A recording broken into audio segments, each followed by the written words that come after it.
So, hey Joe, I just watched your video on backlinks, and they're talking specifically, Jonathan's talking about how I use mommy blogs and guest posts or sponsored posts to build backlinks for all types of businesses, from local businesses to e-com businesses. So he saw that video, and that video, guys, is on the YouTube channel. He says, great, but if I get multiple mommy blogs to post my content, can it be identical content, or do I have to spin it? What spinning service do you recommend? Thanks, Joe. So I wouldn't put the same piece of content on there. Here's the thing, like every mommy blog that I do business with, I'm building a relationship with.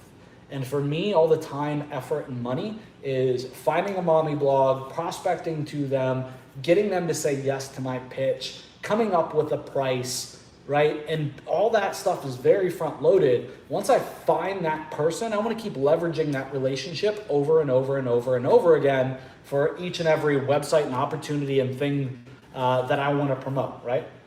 So I'm not gonna let some crappy, shitty piece of fucking content ruin the relationship and all the steps, all the 35 steps that I use to build up to get that prospect, right? So great question, but I would never give them spun content, because they could come back and be like, hey, I see you put an identical piece of content, right? Or this content is really shitty, right?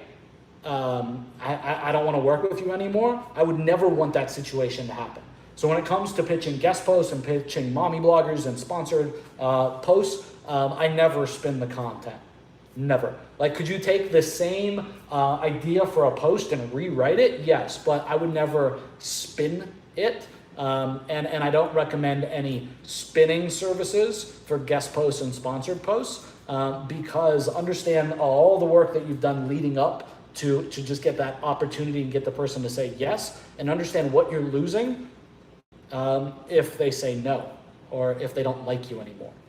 So for example, it could cost me, $15 to find the perfect mommy blog that said yes and had a good site, and it could cost me, a month of time to do that.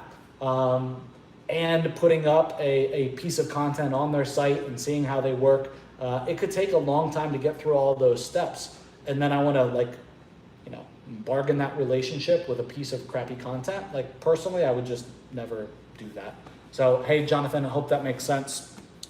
I always use unique content. And for us, the vendors that we work with, and building that list of vendors that will work with us and that are good vendors is the most important thing that we can do. So I hope that makes sense. And guys, I appreciate you jumping on another weekly AMA with me.